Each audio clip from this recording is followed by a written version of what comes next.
Welcome to Share Talk, the only podcast where investors come first. Hi, this is Zak Mir with the Bulletin Board Heroes here on Share Talk for Thursday, the 13th of August. Starting off with Angus Energy, I don't normally have a repeat on consecutive days, but the stock and the company seems to prove people wrong, so it's worth celebrating that. Current situation is that we're just toying with that old peak around 1.22 pence, above that on an end-of-day close basis, and the top of the rising trend channel from way back in September. 2 pence could be on the cards over the next, hopefully, couple of weeks. So it shouldn't take longer than that. Obviously, COVID stocks have been divided in terms of their fortunes of late, but the quality seems to be coming through in terms of the winners and losers, and 4D Pharma looks certainly well set at the moment. We had the mid-move consolidation, bull flag right around the 200-day moving average, just under 67 pence. That's a typical thing to happen. A little clear out there to tree shake down towards 60 pence as well, so we've got that out of the way. And end-of-day close above the top of the flag at 75 pence should easily be enough to take the shares up to retest that old April high and towards 100 pence, very much possible. This stage, probably we wouldn't even expect to see an end-of-day close back below the 200-day moving average, and so that's probably the best stop loss at the moment for people who are close to the market. Obviously, if you like the stock, you just stay in there and keep on plugging away. Seems to be a windfall for Interpersonal Finance, and that is good in terms of the charting. Obviously, we've had a gap higher through the 50-day moving average, 60 pence, so that is one of our more useful signals. We've also broken a tight near-term triangle for the shares as well. So the view at this stage is that while we're above the 50-day line and the floor of the channel at 60 pence, the upside here could be towards the top of that rising trend channel from April towards £1, hopefully over the next month or so. Stock which I didn't really want to cover because I don't think many people watch it, but at least the charting situation is good, too good actually to not do it.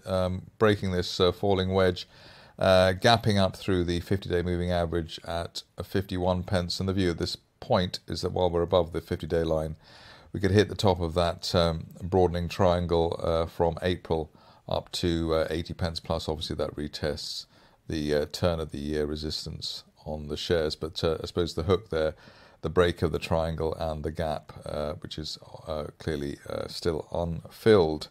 Another stock to look at in terms of recovery, difficult situation, a lot of people willing it higher, and so far not quite working, but there is the point of note for NSF and non-standard finance is really the way that the lows that we've had for July and August have been accompanied by higher RSI traces. So that does suggest that we've got bullish divergence in there, buying interest, at least on the stealth. And obviously we've also had higher support for the shares during August versus that low at 2.9 pence in July. If you're cautious, maybe you wait for an end-of-day close above the initial August high at 4.63 pence. That's probably the easiest thing to do. That's neckline resistance at the moment. But there is some case for saying that while we're above the initial August support at 3.4 pence, the shares are already in buy mode off the back of the bullish divergence. Initial target, I suppose, up to the pre-gap down high at 5.4 pence. If you're already in that situation. A request today, which I've never actually heard of the stock, which is quite an achievement because I normally know almost every epic code in the market. Rua Life Sciences, obviously anything in the life sciences area at the moment tends to be quite hot. What you can see here on it's not much of a chart, but what you can see here on the chart as is the way that we've broken that triangle around 105 pence and an end-of-day close above the July triangle. It could lead us up to the top of the overall trend channel from June, heading up to £1.60.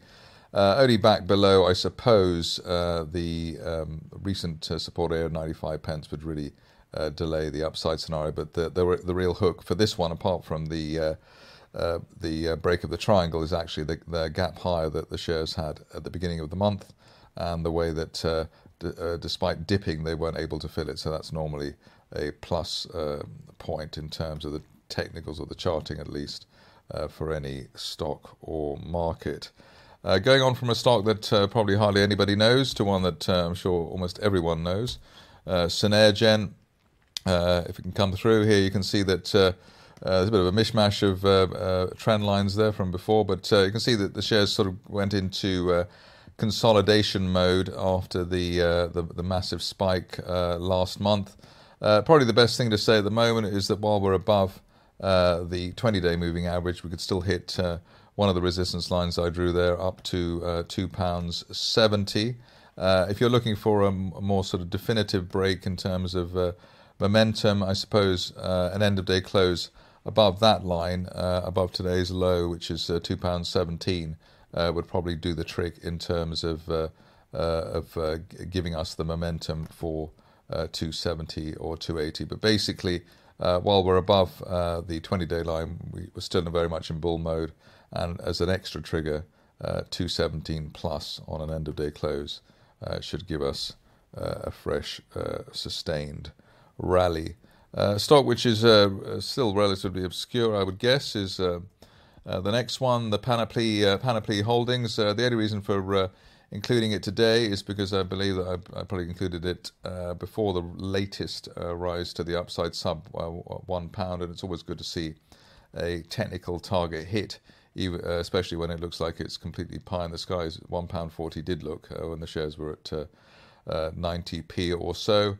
As far as what we might see next is concerned, end of day close above 140, i.e. that trend channel there could deliver the start of a new leg to the upside, possibly up towards the £2 area, which would be the top of that more steep rising trend channel that I've just made up from May. So towards £2 if we can hold above £1.40, which I suppose looks as though it may be possible at the moment. But you can see it's a clear breakout for the shares over the near term. Always very difficult to make a call on a stock after it's been in a sustained downturn. We've had many false dawns all the way down for United Oil and Gas, but it looks as though the fundamentals finally kicking in for the stock. Big fundamentals, apparently, if you believe analysts' notes and various other sources. End of day close today above 3.5 pence should be more than enough now to deliver a lasting intermediate rally, at least for the shares, so 1 to 2 months on the upside. So above 3.5 up to the top of that trend channel from April last year at 5.25. At this stage, already back below that broken resistance line from July around 3.1 pence. Would really delay the upside scenario, so let's hope that doesn't happen. But given that you're not risking too much down to 3.1 pence and you've got potentially 5.25 as the upside, it actually now becomes a reasonable risk-reward trade. The reason for also being quite optimistic is the way that the RSI had several tests for support at the neutral 50 level, which tends to be a decent leading indicator on the buy side. It wasn't certainly the case in January, but this time, along with the trendline break, looks like United Oil and Gas has finally made it. Alien Metals is next, and here we can see that the shares making progress in terms of finding support at former resistance at 0.25 pence. So above that, looking for a retest of that, the top of that price channel at 0.32 pence, and the big target here up to 0.5 pence, which is a May 2019 resistance line projection. So hopefully there's support in place at 0.25 and up above that up to 0.5 pence.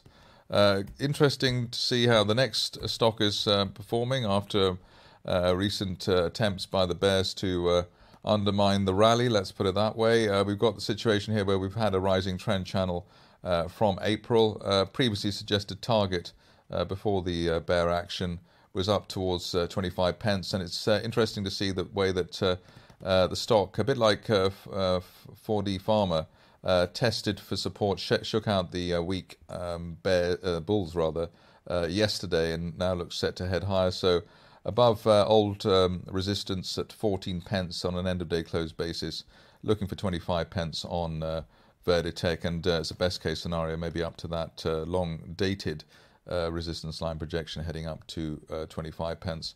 If you're cautious on the stock, obviously wait for an end of day close above the latest peak at the initial August peak at 19 pence. That's it for me today. More updates tomorrow. Thank you for listening. Remember to visit our website for more news and other podcasts at www.share-talk.com.